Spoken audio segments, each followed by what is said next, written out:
100,000, that is not a small amount of money, nor it is a huge amount. But it certainly is a milestone for many of us to be able to save 100,000. If you want to save 100,000 or you're on your way to save your first 100,000, this video is the right one for you.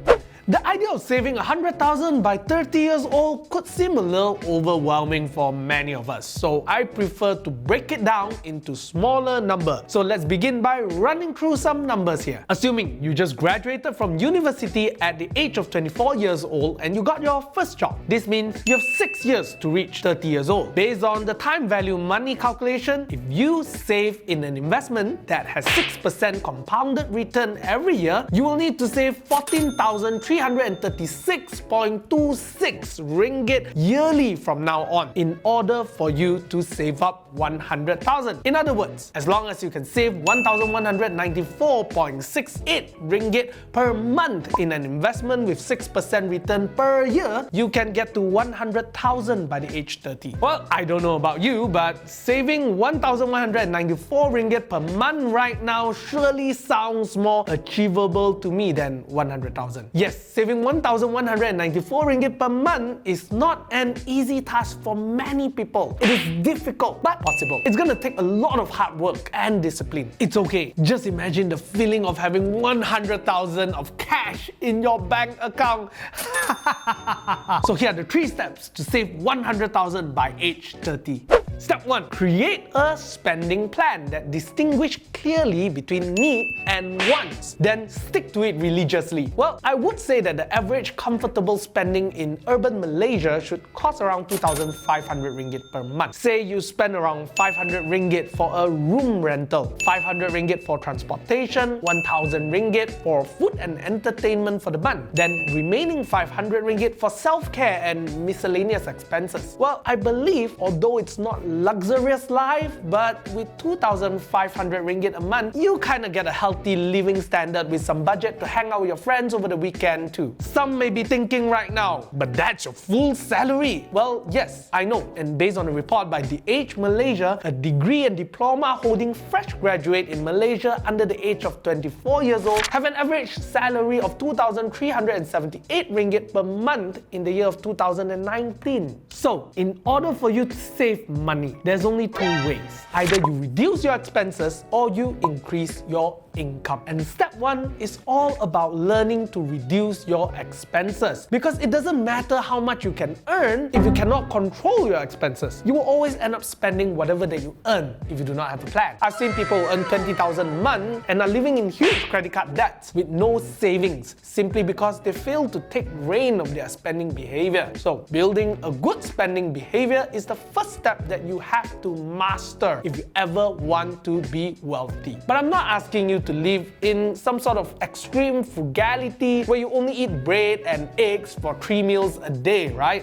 Live comfortably and healthily, but distinguish clearly between needs and wants. Only spend on things that you really need and things that can make you happy for a long time. You don't need to live up to people's expectation by driving a nicer car or living in a more luxurious apartment, right? But we do acknowledge that there's only that much of expenses that you can reduce. Unless there's someone like your parents who are gonna take care a big part of your expenses like your food or your accommodation. If not, you will likely need to spend more than 1,000 ringgit a month to live a healthy, balanced life. This leads us to the second step. Increase your income. Remember this, although you cannot control your salary, but you can control your income. And I would say that this is the best solution too. There's 2 ways to increase your income. Number 1, negotiate for a pay raise or build a side income. Let's start by talking about the first one, getting a pay raise. First, always equip yourself with necessary skills that will increase your value towards your company. I've seen people who started with just 2,500 in their first job, and because they improved their skills very quickly and offer much more value value to their company, by their third year of working, they're already making 5,000 ringgit a month. If you are just going to work and have no initiative to solve any of your boss's problem, your pay progression will likely be slow. But if you take initiative to understand what your company is facing, what are their needs, and equip yourself with the necessary skill to fill up those gaps, then you will become very valuable and your company will definitely be willing to pay you more to retain you. And if they don't, just switch your job. So ask yourself, what can you do to make yourself more valuable? Make it a habit to ask your employer, how can you help them by bringing more value? Then do it. At the same time, keep your options open by regularly going for interviews with different companies. This will open you up to new opportunities that will pay you better, and more importantly, it will really help you when it comes to negotiating for a higher salary. The truth is, almost everyone that I know who climb the corporate ladder really fast regularly go for interview. On the other hand, building a side income through part-time or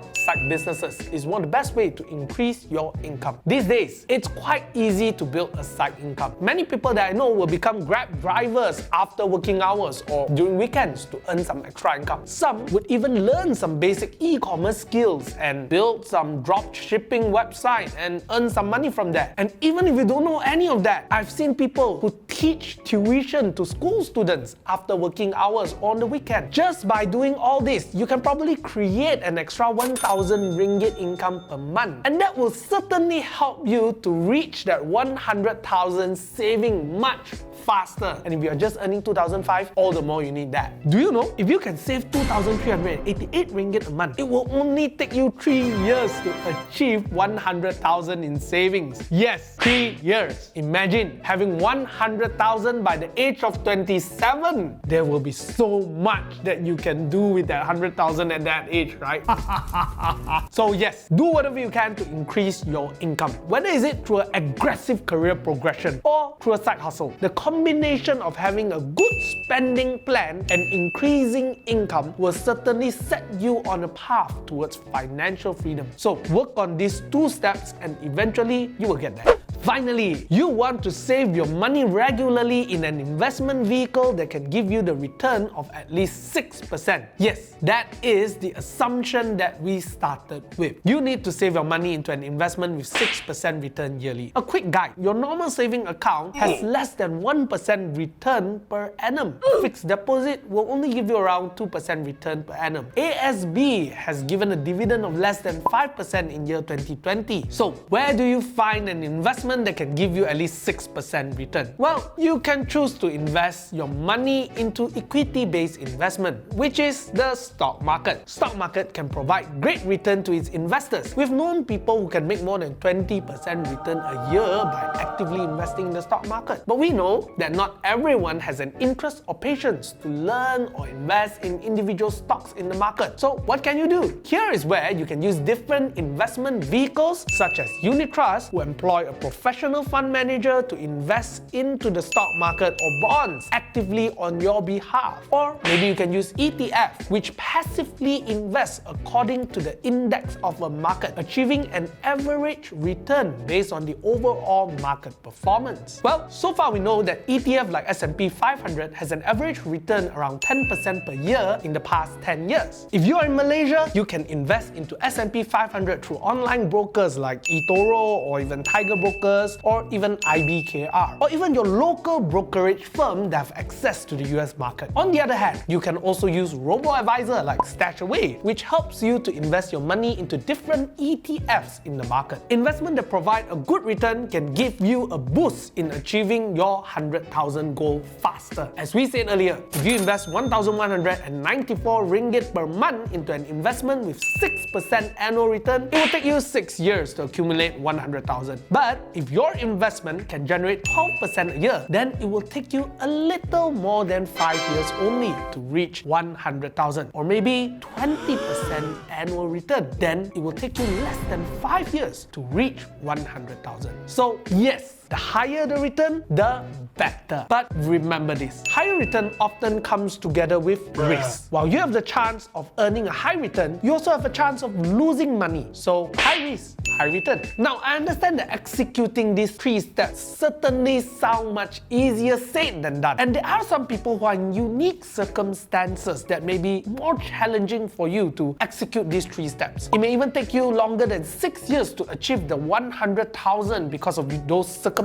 you're in. I also believe that there are many tricks and methods that you may have used or you can use to increase your income and reduce your expenses. They are not mentioned here. So do share with us in the comments. Well, I have to be honest, I actually did not manage to save 100,000 cash by 30 years old. Not because of low income, but simply because I did not control my expenses well. That's my mistake and another story for another time. But nonetheless, increasing your income and controlling your expenses is how you're going to reach financial freedom in life. There's no other way. It's not easy, but certainly worth it.